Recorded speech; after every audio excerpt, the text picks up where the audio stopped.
Au fil des ans, on a beaucoup parlé du tristement célèbre baron de la drogue et chef du cartel de Medellín, Pablo Escobar, et les histoires controversées à son sujet n'ont pas manqué. Son implication dans le trafic de drogue et les effusions de sang, ainsi que sa soif de gloire et de pouvoir, sont connues de tous, mais ce que beaucoup ignorent à propos du caïd, c'est qu'il avait une obsession secrète. Une obsession qui a conduit à la mort tragique de 49 adolescentes. Dans la vidéo d'aujourd'hui, je vais vous parler du destin tragique des 49 vierges utilisées par Pablo Escobar. Au début. Né le 1er décembre 1949 à Rio Negro, en Colombie, Pablo Emilio Escobar Gaviria est l'un des 7 enfants de la famille. Son père possédait une petite exploitation agricole et sa mère était enseignante, de sorte que la famille n'avait pas grand-chose pour survivre. Après plusieurs années de pauvreté absolue, Pablo est devenu un gangster et a commis plusieurs délits mineurs pour tenter de gagner sa vie. Dans sa jeunesse, Pablo a été impliqué dans une série de petits délits tels que le vol de voitures, l'enlèvement, le vol et la revente de pierres tombales. Inutile de dire qu'il menait déjà une vie criminelle avant de se lancer dans le trafic de drogue au milieu des années 1970. L'industrie de la cocaïne en Colombie s'est rapidement développée en raison de la proximité du pays avec les principaux pays producteurs de coca comme la Bolivie et le Pérou. La cocaïne étant dérivée de la synthèse des feuilles de coca, les barons de la drogue colombiens ont profité de cette proximité avec ces pays. Jeune homme, Pablo a repéré le commerce de la cocaïne et a su qu'il le mènerait à la richesse qu'il souhaitait. Il a donc immédiatement commencé à préparer le terrain pour entrer dans le commerce de la drogue. Il n'a pas fallu longtemps au criminel ambitieux et à son associé Carlos Leder pour cofonder le cartel de Medellín.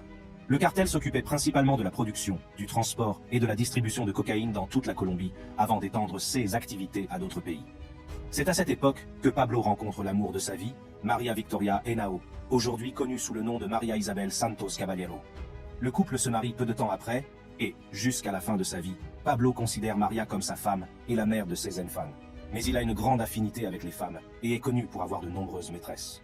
Malheureusement, outre sa soif apparemment inextinguible de femmes, le baron de la drogue avait des goûts particuliers, et franchement illégaux. Il préférait ne s'occuper que de jeunes filles au début, ou au milieu de l'adolescence. Le désir d'Escobar pour les petites filles qu'il croyait vierges a commencé avant même qu'il n'épouse sa femme, mais il s'est aggravé, au fur et à mesure qu'il devenait plus âgé et plus riche. Selon Maria, elle a rencontré Pablo alors qu'elle n'avait que 12 ans et lui 23. Elle se souvient qu'il était doux, affectueux et que c'était un gentleman qui faisait beaucoup d'efforts pour la courtiser. La jeune Maria a été attirée par le côté compatissant d'Escobar et son désir profond d'aider les pauvres. Et malgré le fait que de nombreuses personnes auraient déclaré à juste titre qu'elle avait été abusée, elle est tombée amoureuse de lui. Comme tous les parents bien intentionnés, les parents de Maria n'étaient pas favorables à sa relation avec Pablo, mais même leur désapprobation n'a pas réussi à faire changer Maria d'avis. Lorsqu'elle a atteint l'âge de 14 ans, Pablo a consommé sa relation avec Maria, et celle-ci est tombée enceinte. En racontant cet aspect de leur relation, Maria se souvient qu'elle était trop jeune pour comprendre ce qui se passait avec son corps. Mais bien sûr, Pablo le savait, et il est immédiatement intervenu en l'emmenant dans une clinique d'avortement. 1 an après l'avortement, Maria s'est mariée avec Pablo. À l'époque, elle avait 15 ans et lui 26. Selon Maria, la nuit de son mariage avec le baron de la drogue a été l'un des moments les plus heureux de sa vie. À son insu, ce n'était que le début de l'appétit de Pablo pour les adolescentes. Maria a été la première d'une longue série de jeunes filles à tomber amoureuse de Pablo. Et son sombre désir l'a finalement conduit sur un chemin très sombre. Nourrir son obsession. Au plus fort de sa carrière criminelle, Pablo a commencé à exprimer ouvertement son amour pour les femmes, et plus précisément pour les mineurs qu'il croyait vierges. Il était de notoriété publique que le chef du cartel de Medellín avait des vues sur les jeunes filles vierges âgées de 14 à 17 ans, et qu'il était prêt à tout pour les avoir dans son lit. Outre le fait d'être jeune et sans expérience sexuelle préalable, Pablo avait d'autres exigences. Les filles devaient être petites et délicates, avec de longues jambes. Voyant qu'il ne pouvait plus parcourir les rues à la recherche d'une proie, Pablo a mis au point un plan parfait pour obtenir ces jeunes filles innocentes. Il créa un groupe de beaux jeunes hommes qu'il appela Los Señuelos. Les membres de Los Señuelos sont chargés de trouver et de séduire des jeunes filles dans le but ultime de les envoyer dans le lit de Pablo. Pablo et son nouveau groupe ciblaient les filles des quartiers pauvres, celles dont les familles n'avaient aucune source de revenus et qui avaient besoin d'argent. Certaines se sont vues promettre de petites motos, mais celles qui étaient considérées comme plus attirantes se sont vues promettre des voitures. On a dit à ces jeunes filles qu'il leur suffisait de passer du temps avec le chef du cartel de Medellín pour que la fortune de leur famille s'améliore. Pour s'assurer que les filles n'hésiteraient pas à coucher avec lui, ces beaux jeunes hommes font défiler des liasses de billets devant leurs yeux et les séduisent avec. Le chef savait que l'argent était suffisant pour que les filles acceptent de coucher avec lui, et il a donc donné à Los Señuelos suffisamment d'argent pour qu'ils puissent faire leur travail. Bien que l'argent ait joué un rôle crucial dans l'attraction des filles, il y avait d'autres raisons pour lesquelles les filles acceptaient de coucher avec Los Señuelos. De la vie générale, Pablo Escobar était un mari parfait pour sa femme, un père aimant pour ses enfants et un amant généreux. Sa réputation suffisait à attirer les filles. Si certaines d'entre elles espéraient trouver l'amour auprès du baron de la drogue et devenir une reine dans son empire, d'autres savaient que ce n'était pas possible. Les filles les plus réalistes ont accompagné Los Señuelos pour rencontrer Pablo, parce qu'elles rêvaient de devenir présentatrices de journaux ou de télévision. Elles pensaient que Pablo pourrait les aider à obtenir les contacts dont elles avaient besoin, car Pablo avait une liaison avec une célèbre présentatrice de télévision. Lorsque les filles ont été recrutées, elles ont été emmenées dans la maison spéciale de Pablo à El Poblado, un quartier très exclusif de la ville. La maison était magnifiquement décorée pour accueillir de nombreuses orgies et fêtes avec les amis de Pablo et les jeunes filles. Les fêtes étaient remplies de nourriture, d'alcool, de bonne musique et de filles. Pablo aimait s'amuser avec ces jeunes filles, mais il s'est avéré qu'il avait d'autres obsessions sexuelles que de dépuceler des adolescentes. Lors d'une confession, le plus proche lieutenant et tueur à gages de Pablo, John Jairo Velázquez Vázquez, alias Popeye, a déclaré que son patron avait également des tendances voyeuristes. Il a avoué que Pablo était fasciné par le fait de regarder des lesbiennes s'embrasser. Parfois, il associait des femmes hétérosexuelles à une lesbienne, et il aimait voir les hétérosexuels atteindre l'orgasme. Et ce n'est pas tout. Popeye a mentionné que Pablo gardait une mallette remplie de jouets de plaisir et qu'il les sortait chaque fois qu'il voulait regarder les lesbiennes. Popeye a également déclaré que les orgies étaient ouvertes aux membres du cartel qui le souhaitaient, mais que Pablo tenait à son intimité et choisissait une chambre pour ses nuits endiablées. Toutefois, le tueur à gages a affirmé que Pablo ne tenterait jamais de telles escapades avec sa femme parce qu'il la respectait beaucoup. Toutes les filles savaient que Pablo prenait soin de ses femmes et qu'il était prêt à dépenser de l'argent pour ses divertissements, mais rien ne pouvait les préparer à la tragédie qui était sur le point de les frapper. Les habitants de Medellín ne connaissaient pas l'étendue de la froideur de Pablo jusqu'à ce qu'ils s'en prennent à ces jeunes filles. Le destin des 49. On pourrait penser qu'être attiré dans les bras d'un prédateur est la pire chose qui puisse arriver à ces jeunes filles. Malheureusement, la brutalité de Pablo Escobar devait encore les frapper et elles ne se doutaient pas de ce qui allait se passer. En 1987, la ville de Medellín a connu 3 jours d'obscurité lorsque les corps de 49 jeunes filles ont été retrouvés à intervalles réguliers dans différents endroits de la ville. Certains corps présentaient des traces de torture, d'autres étaient mutilés et portaient des dizaines d'impacts de balles. La police a découvert un grand nombre de ces corps sur des routes désertes dans différents quartiers de Medellín, Envigado, Itagüí, Belo et La Estrella. La police colombienne, dirigée par le commandant Hugo Eliodoro Aguilar Naranjo, s'est immédiatement saisie de l'affaire pour résoudre le mystère des jeunes filles mortes. Et, au fur et à mesure que l'enquête progressait, il est apparu clairement qu'il n'y avait qu'un seul coupable, Pablo Escobar, qui aimait les vierges et évitait la police. Le commandant Aguilar était certain que Pablo avait assassiné ces jeunes filles, mais il y avait un problème. Personne ne connaissait le mobile. Si ce que l'on disait de Pablo, à savoir qu'il était un mari parfait et un bon amant, était vrai, qu'est-ce qui avait pu le pousser à ordonner le massacre sans cœur de 49 jeunes filles? La police a déployé tous ses efforts pour élucider l'affaire, et, peu de temps après, elle a trouvé 2 raisons possibles liées au massacre. La première théorie est que les hommes du cartel de Medellín essayaient d'obtenir des informations sur leurs ennemis auprès des jeunes filles. Et comme les jeunes filles ne pouvaient pas leur donner d'informations utiles, elles ont été tuées. Selon la seconde théorie, Pablo était en fuite et avait échappé de peu à la capture dans une ferme où il s'était réfugié, de sorte qu'il pensait que l'une des jeunes filles avait révélé sa position aux autorités chargées de l'application de la loi. Torturer les filles pour trouver l'informateur aurait pris beaucoup de temps, et Pablo n'avait pas la patience de le faire. Il a donc décidé de régler la situation d'une manière que seul un meurtrier de sang-froid aurait pu faire. L'un des tueurs à gages de Pablo lui a avoué que pour lui, il valait mieux avoir une petite amie morte qu'un témoin rancunier qui pourrait le dénoncer à la police en échange d'argent. Pablo avait réfléchi à sa position et pensait qu'il valait mieux arrêter les frais. Malheureusement, sa décision a mis fin à la vie de jeunes filles et a brisé le cœur de leur famille. Une certaine forme de clarté sur le mystère est apparue en 1991, quelques années après l'incident, lorsqu'une jeune fille ayant survécu au massacre s'est exprimée à ce sujet dans le journal local El Tiempo. Elle a gardé l'anonymat parce que la divulgation de son identité l'aurait mise dans le collimateur du cartel de Medellín. Tout le monde savait que Pablo avait une règle stricte concernant les personnes qui osaient parler contre lui, et le journal s'est donc assuré de garder le nom de la jeune fille caché pour sa sécurité. La jeune fille non identifiée a commencé par révéler le genre de personne qu'était Pablo. Elle a parlé de son comportement, de la façon dont il traitait les filles qu'on lui amenait, et de la manière dont fonctionnaient ses parties de jambes en l'air. Ces aveux sont arrivés au bon moment, car l'année 1991 a marqué le début de la chute de Pablo. Pas d'impasse. La jeune fille a déclaré à El Tiempo que Pablo était un homme peu loquace, mais qu'il était gentil, calme, et qu'il avait les qualités d'un gentleman. Elle a affirmé qu'il donnait des conseils paternels aux jeunes filles, mais qu'il n'avait pas l'habitude de parler de ses problèmes avec elles. Elle a également déclaré que Pablo veillait à tenir ses promesses, et qu'il était digne de confiance. Lorsque les journalistes colombiens lui ont demandé pourquoi Pablo avait ordonné le massacre, elle a répondu que Pablo respectait toujours sa règle. Quiconque le dénonçait ou le trahissait payait le prix fort. Et même si une personne n'avait pas mouchardé, si Pablo la considérait comme un boulet, elle subissait le même sort. Pablo était un homme calculateur qui avait toujours 10 longueurs d'avance, ce qui explique pourquoi il a pu échapper au gouvernement aussi longtemps qu'il l'a fait. Dans toutes ses transactions, il évitait les erreurs, mais par-dessus tout, il redoutait les faux pas. Le roi de la cocaïne était connu pour sa volonté de faire tout ce qu'il fallait pour se protéger. N'importe qui pouvait être un dommage collatéral, peu importe qui il était. L'un des exemples les plus marquants de la haine de Pablo pour les détails est le meurtre brutal de l'une de ses maîtresses, Wendy Chavarriaga Gil. Wendy était un beau mannequin qui avait rencontré le baron de la drogue et en était tombée amoureuse. Peu après leur rencontre, ils ont entamé une relation amoureuse qui a duré 2 ans, avant que Wendy ne brise la règle de Pablo, interdisant les grossesses. Elle était tombée enceinte et portait son enfant.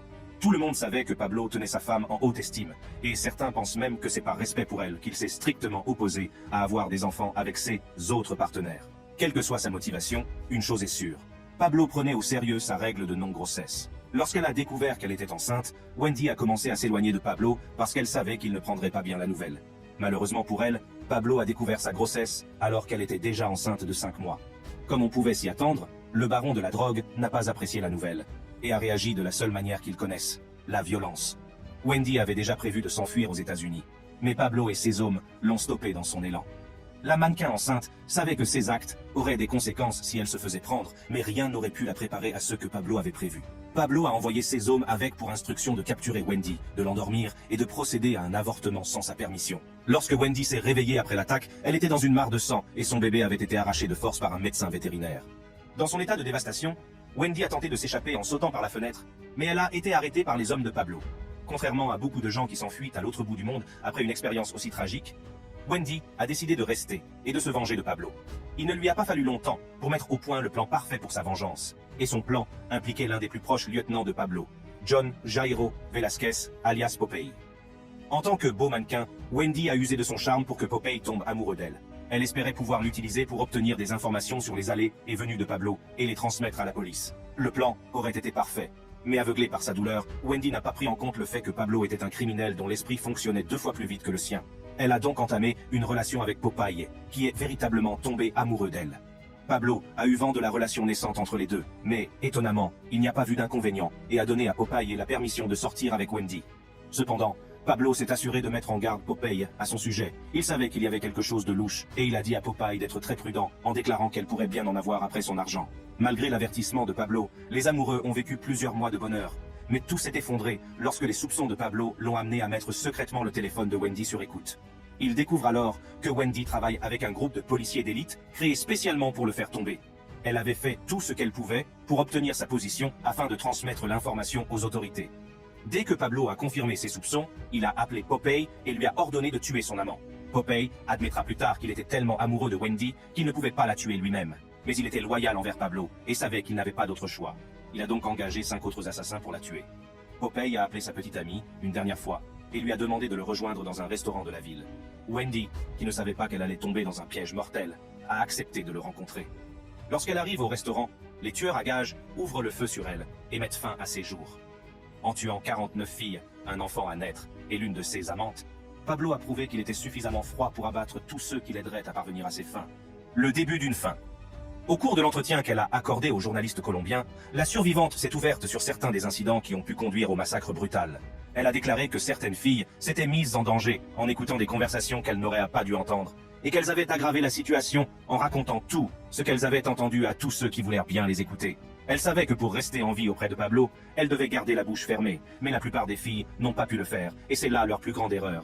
Pour illustrer à quel point il peut être terrifiant de se retrouver du mauvais côté du roi de la cocaïne, la jeune fille raconte un incident au cours duquel les tueurs à gages du cartel de Medellín ont tué 2 filles qui s'étaient rendues à une fête. L'une d'entre elles, Sharon, a reçu 28 balles, tandis que l'autre, Alexandra, a été emmenée par bateau. La fille qui a été emmenée n'est jamais revenue à Medellín parce qu'elle était une connaissance de l'ennemi de Pablo. Lorsqu'on lui a demandé si Pablo était cruel, tout ce que la survivante avait à dire, c'est qu'il était très calme et doux. Selon elle, il se protégeait toujours lorsqu'il couchait avec des filles et savait comment traiter une femme avec soin. Comme je l'ai dit, 1991 a été une mauvaise année pour Pablo, car il a finalement été arrêté et incarcéré. Mais en tant qu'homme très influent, il a pu arranger les choses en sa faveur. Le gouvernement colombien avait exercé une telle pression sur lui qu'il en a eu assez de fuir et a décidé de négocier avec le gouvernement. Il a accepté de cesser toutes ses activités criminelles et de se rendre seulement si le gouvernement lui accordait une réduction de peine et un traitement préférentiel. Il s'est finalement rendu en juin de cette année-là. Mais avant de se rendre, il s'est assuré que le gouvernement ne l'extraderait pas vers les États-Unis. Cela faisait des années qu'il se battait contre la loi sur l'extradition et qu'il avait commis de nombreux crimes pour forcer le gouvernement à lui donner raison. Il a formé une organisation avec plusieurs barons de la drogue, appelée Los Extraditables, dont l'objectif était de s'assurer que le gouvernement accepte d'amnistier les barons de la drogue et d'accepter la clause de non-extradition. La devise de l'organisation était la suivante: nous préférons une tombe en Colombie à une prison aux États-Unis. Pendant des années, ils ont lutté contre le gouvernement, manipulé la société en leur faveur en annonçant leurs objectifs dans les journaux. Le gouvernement a refusé leurs souhaits de la fin des années 1980 jusqu'en 1991, lorsque la nouvelle constitution colombienne a interdit l'extradition de citoyens colombiens vers les États-Unis. Les efforts de Pablo ayant finalement porté leurs fruits, il a accepté de se rendre, mais la nouvelle constitution a suscité des controverses. On soupçonne Pablo d'avoir manipulé les membres de l'Assemblée constituante pour qu'ils signent la nouvelle loi sur l'extradition.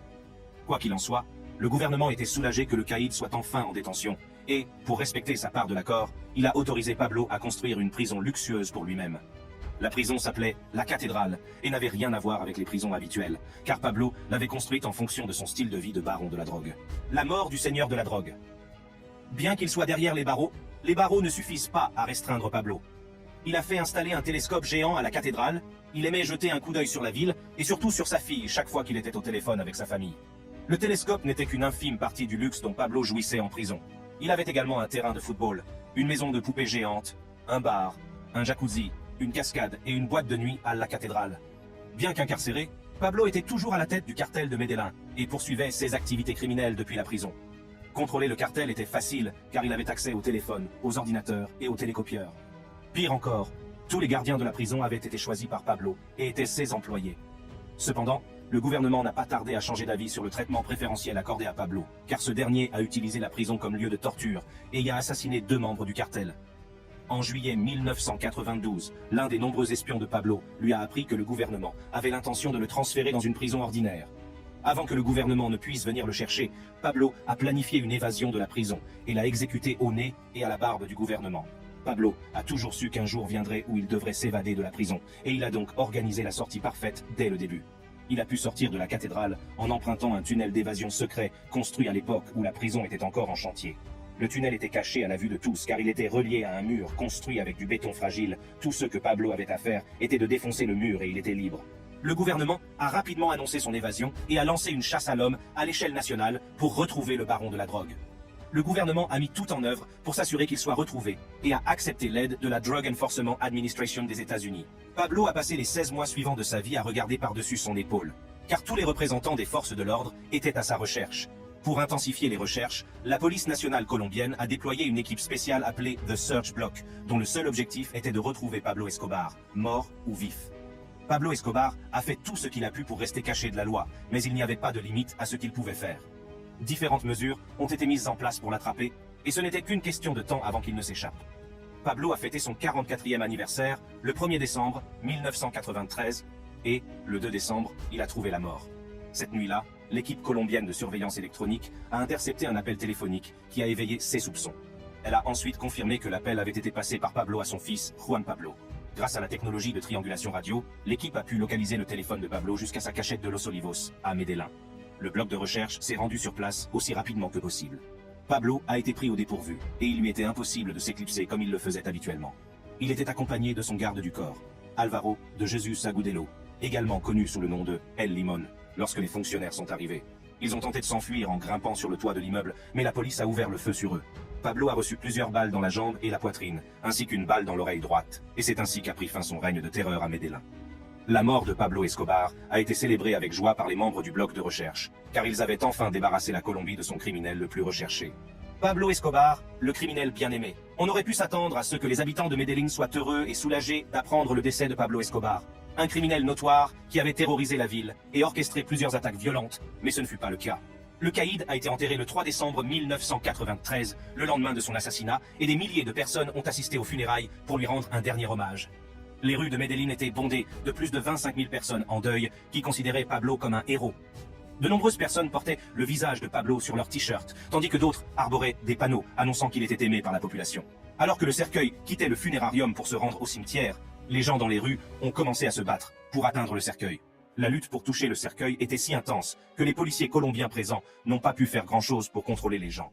Pablo Escobar a été enterré au cimetière de Cardín Monténégro, et la foule a suivi le cercueil à pied tout au long du trajet. Les gens ont exprimé leur amour pour le baron de la drogue, chantant les louanges de ses bonnes actions. Jusqu'à présent, les habitants de Medellín se souviennent encore des bons moments où Pablo investissait son temps et son argent pour développer les quartiers pauvres de Medellín. C'était un criminel généreux qui a dépensé des millions pour réparer des routes en mauvais état, construire des écoles et offrir aux habitants les services de base que le gouvernement ne pouvait pas leur fournir. À un moment de sa carrière, il a collaboré avec le directeur de l'urbanisme pour construire 5000 logements pour les pauvres et les sans-abri. Ces actes de philanthropie lui ont valu le respect de la population et le titre de Robin des Bois Pesa. Bien qu'il ait été un tueur sans cœur, les gens savaient qu'il était toujours prêt à aider ceux qui étaient dans le besoin. Ceux qui travaillaient dans son laboratoire de cocaïne ont témoigné qu'il les payait toujours bien pour qu'ils puissent avoir le confort qu'ils désiraient. Ce qui est surprenant chez Pablo Escobar, c'est sa capacité à passer d'un rôle à l'autre. C'était un criminel endurci qui pouvait prendre des vies facilement, mais qui était prêt à aider les pauvres. Il pouvait abuser de jeunes filles et les tuer, mais il était aussi un mari et un père aimant. Aussi horrible que cela puisse paraître, tuer 49 vierges n'est pas le crime le plus odieux de Pablo. Regardez la vidéo et sur votre écran pour en savoir plus sur les méthodes diaboliques du roi de la cocaïne.